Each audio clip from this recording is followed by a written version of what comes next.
Hi everyone, स्वागत है आप सभी का आपके अपने चैनल हिंदी निकेतन पर। जैसे कि आप लोगों को पता होगा, हिंदी से हमारे चैनल के माध्यम से हिंदी सब्जेक्ट की तैयारी कराई जाती है। जो लोग हिंदी सब्जेक्ट की अपनी प्रिपरेशन शिक्षक भर्ती की तैयारी कर रहे हैं, चाहे वो टीजीटी, पीजीटी, एलटी ग्रेड या फिर बीपीएससी के किसी भी वर्ग की तैयारी कर रहे हैं, तो हमारे चैनल को ज्वाइन कर सकते हैं। साथ ही हमारे चैनल के माध्यम से प्रैक्टिस सेट स्टार्ट हो चुके हैं। अब डेली 5 बजे इसका प्रैक्टिस सेट हिंदी का दिया जाएगा। तो जो लोग चैनल पर नए हैं, चैनल को सब्सक्राइब करके बेल आइकन प्रेस कर लेंगे, जिससे कि जब भी मेरा जो भी अपडेट आए वो सबसे पहले आप तक पहुंचे।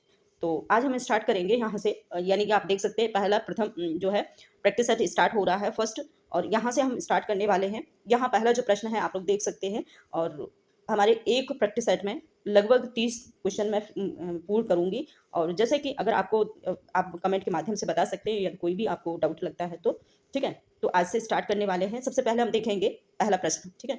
जिन ध्वनियों चिन्हों द्वारा मनुष्य स्पर्श विचार विनिमय करता है उसको समष्टि रूप में भाषा कहते हैं। ये कथन किस भाषा विधि का है, ठीक है। तो ये पूछा है कि जिन ध्वनि या चिन्हों के माध्यम से मनुष्य पारस्परिक, ठीक है, पारस्परिक विचार विनिमय करता है उसको समष्टि रूप में भाषा कहते हैं। ये महत्वपूर्ण जो है किस की ये जो है परिभाषा है भाषा की, ठीक है। ऑप्शन दिए हुए हैं। ऑप्शन है श्याम सुंदर दास हैं, कामता प्रसाद गुरु हैं और मंगल देव शास्त्री हैं, साथ ही हैं बाबूराम सक्सेना। तो आंसर इसका जो हो जाएगा सी सही हो जाएगा। महत्वपूर्ण जो परिभाषा है बाबूराम सक्सेना की, ये महत्वपूर्ण परिभाषा है भाषा से रिलेटेड, ठीक है। इसके बाद हम देखेंगे दूसरा प्रश्न। प्रश्न है मैं के स्थान पर हम का प्रयोग किस बोली में करते हैं, ठीक है। महत्वपूर्ण ये प्रश्न है। मैं के स्थान पर हम का प्रयोग किस बोली में होता है। ऑप्शन दिया हुआ है खड़ी बोली में, बुंदेली में, ब्रजभाषा और है अवधि। तो आंसर हो जाएगा इसका डी सही। अवधि भाषा में मैं के स्थान पर हम का प्रयोग होता है। साथ ही हम देखेंगे जो अवधि भाषा है किस साइड से बोली जाती है। तो इसमें बहुत सारे जो है स्टेट आते हैं। सबसे पहले आता है प्रयागराज, ठीक है, प्रयागराज आता है, और आता है समस्तीपुर, फतेहपुर आदि। ये महत्वपूर्ण जो जिले हैं वो सारे के सारे अवधि भाषा के आते हैं। प्रश्न ये भी आता है कि किस जिले में अवधि भाषा का प्रयोग होता है, ठीक है। तो जिला दे दिए जाते हैं, उसमें पूछ लिया जाता है ये किस जिले की भाषा है या फिर इस जिले में कौन सी भाषा का प्रयोग होता है। तो इससे रिलेटेड ये आप समझ सकते हैं, ठीक है। आंसर हो जाएगा इसका डी सही। इसके बाद हम देखेंगे तीसरा प्रश्न। प्रश्न नंबर है 3। भारत की प्रथम देश भाषा किसे कहते हैं, ठीक है। प्रथम देश भाषा, ठीक है। ऑप्शन है संस्कृत है, पाली है, प्राकृत है या फिर अपभ्रंश, ठीक है। तो भारत की जो प्रथम भाषा किसे कहते हैं वो आंसर हो जाएगा इसका ए सही। संस्कृत को प्रथम भाषा के रूप में, क्योंकि जननी कहा जाता है संस्कृत को हिंदी की, तो जो प्रथम भाषा है भारत की तो वो है संस्कृत। आंसर हमारा हो जाएगा ए सही। इसके बाद देखेंगे हम नेक्स्ट दूसरा प्रश्न। प्रश्न नंबर है हम देखेंगे 4। प्रश्न है हिंदी में वर्णों की संख्या कितनी है, ठीक है। टोटल वर्डों की संख्या तो कितनी है ये बताना है। ऑप्शन है 33 है, 36 है, 41 है या फिर है 52। तो आंसर हो जाएगा हमारा डी सही 52। इसके आंसर जो है सही है। 52 टोटल वर्ड है। इसमें 11 जो है स्वर हैं, 33 व्यंजन हैं, और उसके बाद है स्पर्श व्यंजन, संयुक्त व्यंजन और ऊष्म व्यंजन। इस प्रकार से जो टोटल जो वर्डों की संख्या मानी गई है वो 52 मानी गई है। आंसर इसका डी सही होगा। इसके बाद हम देखेंगे प्रश्न नंबर 5। प्रश्न है हिंदी में स्वर वर्गों की वर्डों की संख्या है कितनी है, ठीक है। तो हमने ऊपर बताया था, आंसर दिया है, ऑप्शन दिए हैं 11 है, 12 है, 16 है या फिर 21। तो आंसर हो जाएगा ए सही। 5 का आंसर हो जाएगा ए सही। इसके बाद हम देखेंगे नेक्स्ट दूसरा प्रश्न। प्रश्न है मराठी भाषा की लिपि है, ठीक है।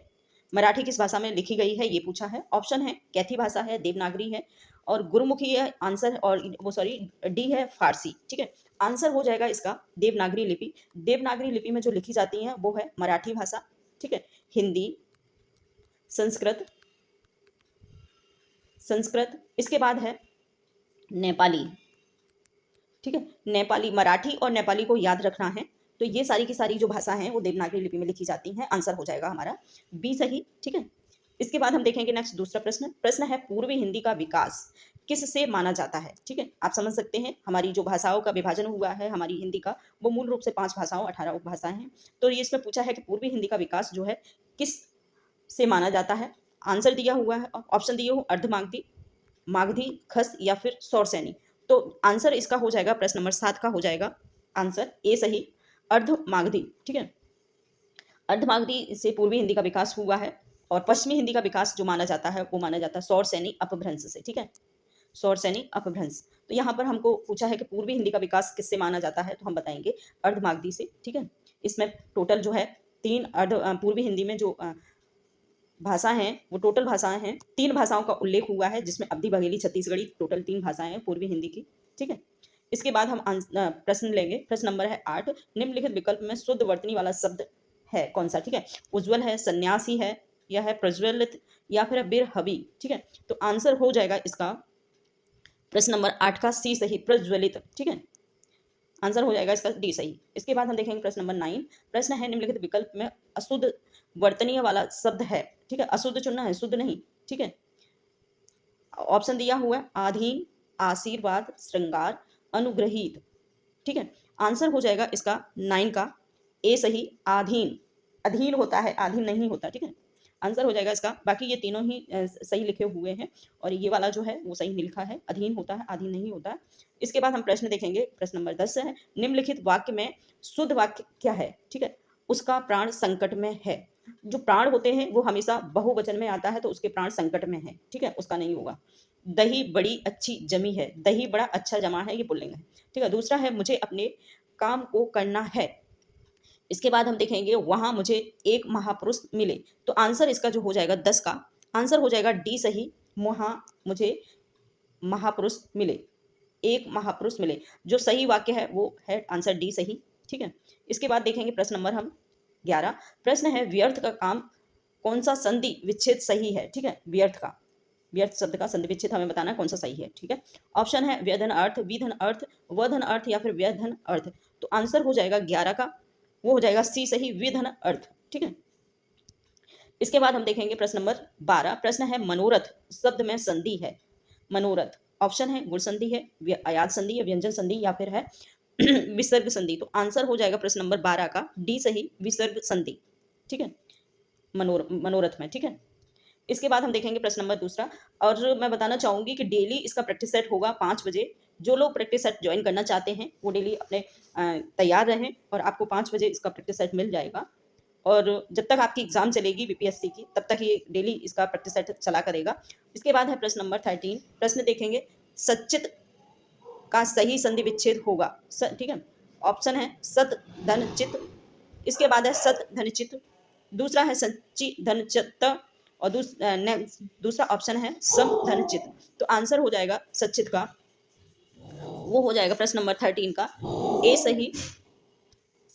ए सही सत प्लस चित। ठीक है, इसके बाद हम देखेंगे प्रश्न नंबर 14। प्रश्न है स्वर संधि के कितने भेद होते हैं? स्वर संधि के, ठीक है, जैसा कि आपको पता है हमारी जो संधियां हैं उसमें स्वर संधि के भेद पूछे हैं। स्वर संधि, व्यंजन संधि और स्वर संधि, व्यंजन संधि और विसर्ग संधि। संधि के 3 भेद किए गए हमारे हिंदी व्याकरण में। तो इसमें पूछा है कि स्वर संधि के कितने भेद हैं, वो हमको बताना है। प्रश्न नंबर है 14 और आंसर हो जाएगा इसका बी सही। आंसर हो जाएगा हमारा 14 का बी सही, यानी कि 5। ठीक है, 5 टोटल भेद हैं जो आपने देखे होंगे, जिनके नाम हैं दीर्घ संधि, वृद्धि संधि और यड़ संधि, अयादि संधि। इसके बाद हम देखेंगे प्रश्न नंबर 15 को। ठीक है, 15 को देखेंगे किस शब्द का निर्माण निर उपसर्ग से हुआ है? निर, ठीक है, उपसर्ग देखना है, निर उपसर्ग से हुआ है। आंसर हो ऑप्शन है इसके निदर्शन, निरोध, निरूपण और निर्भय। आंसर हो जाएगा इसका डी सही, निर्भय। ठीक है, इसके बाद हम देखेंगे प्रश्न नंबर 16। प्रश्न है कौन सा तद्भव तत्सम युग्म अशुद्ध है? ठीक है, तद्भव और तत्सम का जो युग्म है वो कौन सा अशुद्ध है, सही मिलान नहीं है।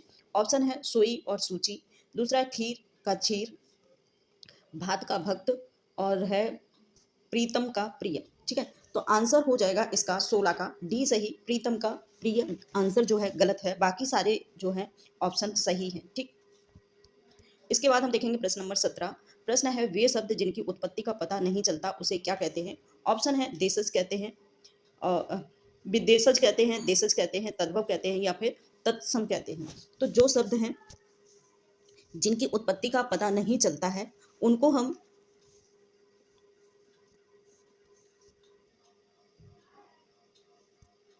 आंसर हो जाएगा इसका डी सही, प्रियतम और प्रिय। इसका ये नहीं होगा, ये वाला शब्द गलत है, बाकी ये तीनों ही जो युग्म है बिल्कुल सही है।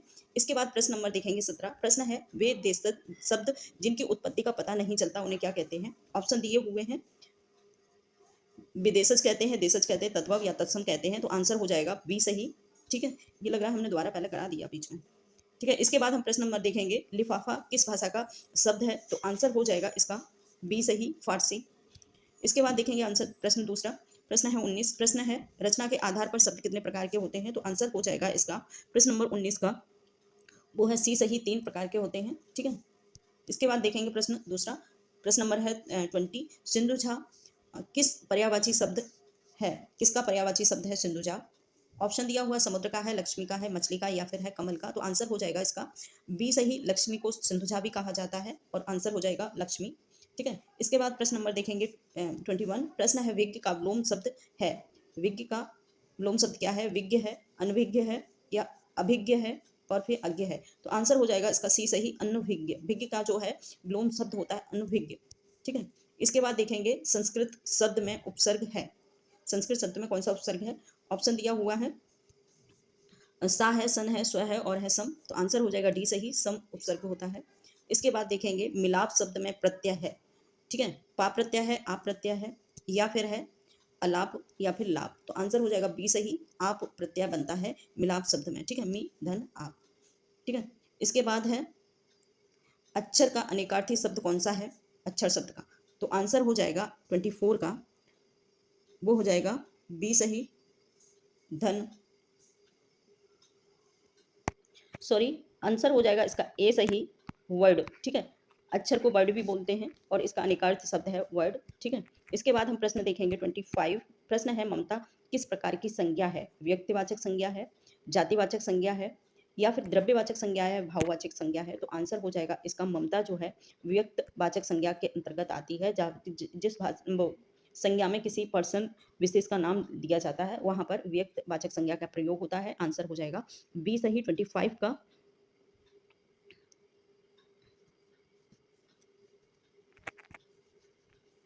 इसके साथ एक और शब्द है यहाँ पर, ये दोनों ही शब्द जो आंसर है इसके राइट हो सकते हैं। दूसरा जो इसका आंसर होगा भाववाचक संज्ञा, क्योंकि ममता एक भाव भी है तो इसके अंतर्गत दोनों ही शब्द व्यक्तिवाचक के हिसाब से, अगर किसी का नाम ममता है तो व्यक्तिवाचक संज्ञा होगी और यदि किसी भाव के लिए कहा जाता है ममता तो वहां पर भाववाचक संज्ञा होगी। ठीक है। इसके बाद हम प्रश्न देखेंगे वसंत, प्रश्न नंबर है 16, वसंत शब्द में कौन सा लिंग है? ठीक है। ऑप्शन पुल्लिंग है, नपुंसकलिंग है, स्त्रीलिंग है, इनमें से कोई नहीं है। तो आंसर हो जाएगा 26 का ए सही, पुल्लिंग। इसके बाद हम देखेंगे प्रश्न नंबर 27, हिंदी में वचन कितने प्रकार के होते हैं? तो हिंदी में मोस्टली हमने देखा होगा हिंदी में 2 वचन होते हैं, स्त्रीलिंग और पुल्लिंग। संस्कृत में 3 वचन होते हैं, स्त्रीलिंग और नपुंसक, स्त्रीलिंग, पुल्लिंग और नपुंसकलिंग। ठीक है। तो हिंदी की बात हो रही है यहाँ पर, तो हिंदी में केवल 2 पुल्लिंग होते, 2 लिंग होते हैं, स्त्रीलिंग और पुल्लिंग। ठीक है। इसके बाद हम देखेंगे प्रश्न नंबर 28, रमेश टेलीफोन पर बात करता है, वाक्य में कारक क्या है? ठीक है। ऑप्शन है कर्म कारक है, करण कारक है और अधिकरण है या फिर है संबंध कारक। ठीक है। तो रमेश टेलीफोन पर बात करता है, आंसर हो जाएगा इसका 28 का, वो हो जाएगा बी सही, करण कारक। ठीक है। टेलीफोन से बात करता है, टेलीफोन पर बात कर रहा है, टेलीफोन से बात करता है, तो आंसर हो जाएगा इसका करण कारक। ठीक है। जिससे हम किसी के द्वारा काम किया जाता है वहां पर करण कारक का प्रयोग होता है। इसके बाद हम देखेंगे प्रश्न नंबर 29, प्रश्न है सर्वनाम के कितने भेद होते हैं? ऑप्शन है 5 है, 4 है, 6 है या फिर है 11। तो आपने देखा होगा हिंदी भाषा में जो सर्वनामों की संख्या दी गई है वो है टोटल 4। ठीक है। 4 सर्वनाम का प्रयोग होता है। इसके बाद हम देखेंगे प्रश्न नंबर 29, प्रश्न नंबर 29 तो ये है ही। ठीक है। तो प्रश्न नंबर 29 का जो है सी सही है, 6 होता है। ठीक है। इसके बाद हम प्रश्न देखेंगे तीनों शब्द किस प्रकार के विशेषण हैं?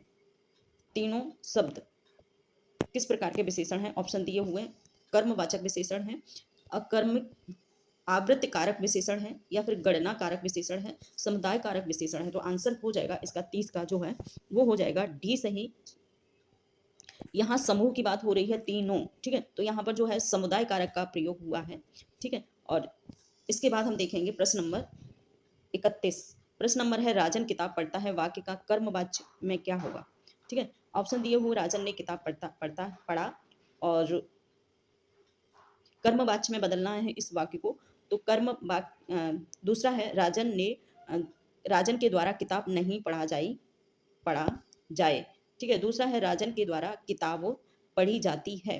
राजन पर किताब पढ़ी जाती है। तो हमें कर्मवाचन वाच्य में बताना है। तो आंसर हो जाएगा 31 का, वो हो जाएगा सी सही, राजन के द्वारा किताब पढ़ी जाती है। ठीक है, यहाँ पर राजन का कर्म चल रहा है और वहीं पर जो राजन कर्म कर रहा है उसी को हम रिलेट करके बताएंगे। तो आंसर हो जाएगा सी सही। इसके बाद हम देखेंगे प्रश्न नंबर है 32। प्रश्न है अब किस प्रकार का अव्यय है अब। ठीक है, अब ऑप्शन है काल वाचक अव्यय है, स्थान वाचक अव्यय है, दिशा वाचक है या फिर है स्थिति वाचक। तो आंसर हो जाएगा 32 का, वो हो जाएगा ए सही, काल वाचक। ठीक है, आंसर होगा 32 का ए सही, काल वाचक। अब, अभी। साथ ही इसकी परिभाषा देखेंगे कि जिन जो है शब्दों में समय का बोध होता है उसे कालवाचक अव्यय कहा जाता है। ठीक है, जिन शब्दों के बीच से या जिन शब्दों से काल समय का बोध होता है उसे कालवाचक अव्यय कहा जाता है। तो आंसर हो जाएगा ए सही। प्रश्न देखेंगे 35। प्रश्न है श्याम कहता है कि मैं राम की किताब पढ़ सकता हूँ, वाक्य में श्याम का पद परिचय होगा क्या। ठीक है, इसका फुल डिटेल में हम देखेंगे। आंसर हो जाएगा इसका ए सही, व्यक्तिवाचक पुल्लिंग एक वचन का कर्ता कारक। ठीक है, इसके बाद हम प्रश्न देखेंगे 34। वाक्य में कितने अंग होते हैं। ठीक है, ऑप्शन है 3 है, 2 है, 4 है और है 5। आंसर हो जाएगा 34 का, वो होगा बी सही, 2। ठीक है, इसके बाद हम देखेंगे प्रश्न नंबर 35। परिश्रम करने वाला व्यक्ति सदा सफल होता है, इस वाक्य में उद्देश्य क्या है। ऊपर दिया हुआ था कि वाक्य में कितने अंग होते हैं, तो उद्देश्य होता है और होता है दूसरा होता है विधेय। दो भाग होते हैं वाक्य के, एक होता है उद्देश्य, दूसरा विधेय। ठीक है, यहीं पर यह पूछा है कि परिश्रम करने वाले व्यक्ति सदा सफल होते हैं, इस वाक्य में उद्देश्य क्या है। ठीक है, यहाँ ये भी पता चल जाएगा उद्देश्य और विधेय में अंतर क्या है। ठीक, आंसर हो जाएगा इसका 35 का, वो होगा सी सही, परिश्रम करने वाला व्यक्ति उद्देश्य होता है। ठीक है, जो परिश्रम होता है उसे विधेय क्या कहा जाता है, यानी कि एक कर्म होता है और एक कर्म करने वाला होता है। ठीक है, तो उसी प्रकार से यहाँ पर जो आंसर है वो है सी सही, परिश्रम करने वाला व्यक्ति उद्देश्य होता है। ठीक है, इसके बाद हम देखेंगे प्रश्न नंबर 36। तोता डाल पर बैठा है, इस वाक्य में विधेय क्या है। ठीक है, तोता है या फिर बैठा है, डाल है, क्या है। ऊपर लिखा हुआ है बैठा है, डाल है और डाल पर बैठा है, पर बैठा है, क्या है इसमें। आंसर हो जाएगा इसमें, ऊपर पूछा था विधेय क्या है, यहाँ पर पूछा है कि उद्देश्य क्या है, इस वाले वाक्य में पूछा है कि विधेय क्या है। तो 36 का प्रश्न होगा, वो हो जाएगा सी सही, डाल पर। ठीक है, एक जो कर्ता होता है, एक कर्म होता है, तो यहाँ पर ये दोनों ही जो होते हैं उसे ही उद्देश्य और विधेय कहते हैं। डाल पर बैठा है, ठीक है, वो हो गया विधेय और तोता हो गया, वो हो गया उद्देश्य। ठीक है, तो यहाँ पर आज इतना ही। इसके बाद हमने ये प्रश्न 36 इसलिए लिया क्योंकि ये वाला प्रश्न पूरा क्लियर हो जाता आपका, कि आपको जो है उद्देश्य और विधेय में एकदम क्लियरिटी हो जाती, इसीलिए ये वाला प्रश्न यहाँ पर लिया है। तो थैंक यू, बाय बाय।